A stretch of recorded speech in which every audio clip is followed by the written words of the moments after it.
Thank you so much, Mr. Speaker.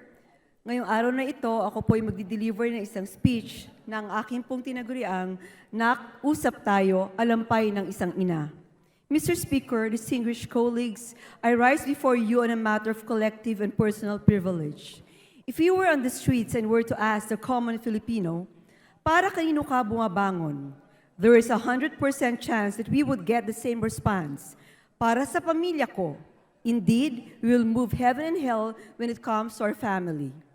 Sociologists and anthropologists agree that the Filipinos are family-centric, and the families are our largest source of emotional and moral support. Studies, however, seem to be disconnected with what is happening now. I have been in the grassroots and I have felt that there is an urgent need to go back in the basic core of society, the family. Liliwanagin ko po na hindi ko po ninanais na maghimasok sa estado ng buhay ng mga pamilya, ngunit dahil sa aking mga nakikita, narinig at nararamdaman, we need to do something to save the lives of our children and youth.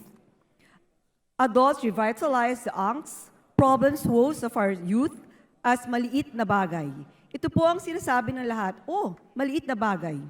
But as I'm immersed with the youth of San Jose del Monte through my passion project, One Like for Life, kung saan kami ng mga kasama kong doctors, psychologists, nurses, and other mental health practitioners ay nagbibigay ng counseling sa ating youth sector. I realized that what seems to be maliit na bagay for us may mean the whole world for our youth. Ano ba ang pinagdadaanan ng ating mga kabataan ngayon na nagiging dahilan ng kanilang paglugmok sa kalugkutan? Ang kadalasang sagot ng mga kabataang aking nakakausap ay away sa kanilang mga kasintahan, issues sa kanilang broken families, o ang kakulangan ng oras sa kanilang mga magulang o kompetisyon at pressure sa pag-aaral.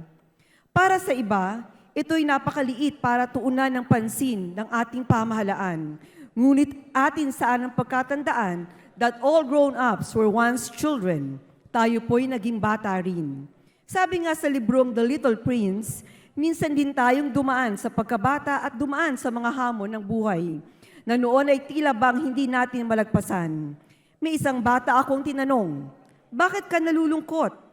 Ang sagot, ate kong, kasi po yung nanay ko, hindi po ako kinakausap. Mabuti pa ang lola ko, may panahon sa akin.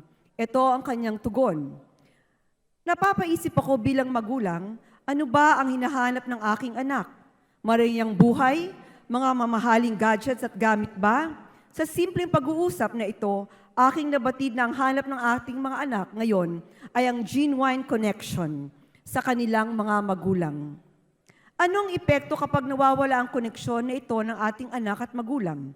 Ibabalangkas ko na lamang po ang aking obserbasyon dahil ang susunod na usapin ay napakasensitibo upang kailangan pag-usapan. I hope that you will not pass judgment to these families, but look at them from the lens of compassion and understanding. This is not to blame or find fault, but we must have an honest conversation and find out where we can help. Around 3 weeks ago, nagulantang ang isang paaralan sa aming lungsod na may narinig ang mga guro at estudyante na malakas na pumutok o putok ng baril sa loob ng banyo ng isang paaralan. Sinugod ang bata sa ospital, ngunit ito ay binawian na ng buhay. Napag-alaman namin na ang punot dulo pala nito ay isang tanong na kanyang ama, ito'y lamang tanong habang sila ay nag-uusap, anak, bakit bumaba ang iyong grado? May dalawang batang halos sabay na napakamatay. May dalawang batang halos sabay na napagkamatay. Sa magkabilang dulo ng isang barangay ng aming lungsod, tinanong ko ang magulang ng isa, Nay, ano po ang dahilan? Nay, ano po ang pinagdadaanan ng iyong anak? Kitang-kita ko sa kanyang mga mata ang bakas ng pagsisisi habang sinasabi niya, hindi ko nga po siya nakakausap dahil sa Maynila ako nagtatrabaho. Hindi ko po nakalain na may problema na pala ang aking anak. No one could echo the suffering of a mother losing her child.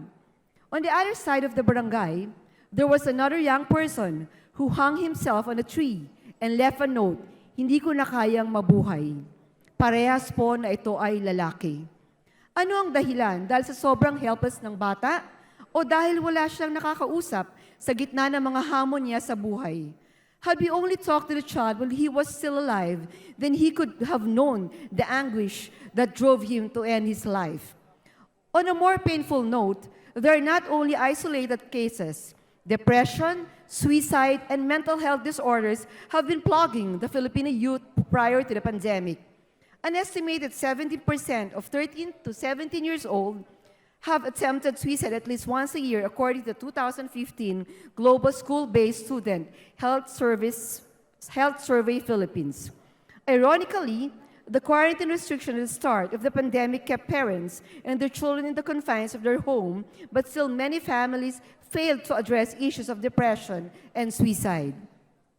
The 2021 Young Adult Fertility and Sexuality study revealed that symptoms of depression among our children spiked from 2013 to 2021 until now. The same study showed a doubling of suicide ideation and suicide attempts among our youth from 2013 to 2021. Children and young adults aged 15 to 24 have considered ending their lives when this is the stage where it is supposed to be the time that they are building their dreams and conquering the world.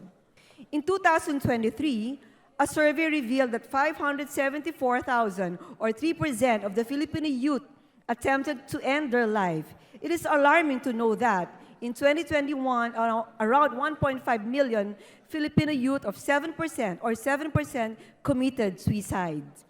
6 out of 10 of the respondents said they did not reach out to anyone about it. And if ever they did, who did they run for help? 25% sought help from friends instead of their parents or guardian. Only 7% of suicide ideators reach out to their parents and 5% from relatives. And this is heartbreaking. As parents, we ought to be the first people that our children run to times of need. Tayo dapat ang unang sumbungan at takbuhan ng ating mga anak. Ang hinahanap nila kapag sila ay malungkot o nasasaktan. The data I present is an autopsy of what is going wrong in our families. Suicide, depression, and mental health problems are just the symptoms. And to understand the cause, we need to dig deeper. Bilang magulang, hindi na dapat instinct sa atin kapag may dinaramdam ang ating mga anak, because kapag may dinaramdam ang ating mga anak, nararamdaman dapat natin ito. And we should know first. Sometimes, we see the signs that we fail to heed them. Worse, ay meron agad judgment at negative remarks, kaya nahihiya na silang lumapit at kausapin ang kanilang mga magulang. Alam ko na bilang mga magulang, nasusumikap tayo para sa magandang buhay ng ating mga anak. We would do anything to shield our children from the harsh realities of the world. Ayaw natin silang masaktan. Kung ang bata ay nadapa na sugatan, madaling linisin ang sugat at lagyan ng band-aid. I wish there were same for mental health. The paradox is that we can shield our children from the workings of the outside world, but we cannot protect them from the inner working on their minds. As a mental health advocate, I believe in a practical and management solution to prevent and avert the loss of lives brought about by the invisible pandemic of depression and suicide. The recurring theme in this suicide stories is the lack of effective communication among members of the family. There is, therefore, a need to provide avenues to bring families to talk again. Nak, usap tayo are 3 simple words that make our children feel they are valued and loved. Their voices are important and deserve to be heard. They have someone to lean on during the difficult and trying times of their lives. That healing starts in the family, and that a beautiful word is possible. A simple conversation with our children may be that last silver of hope to save their lives before it's too late.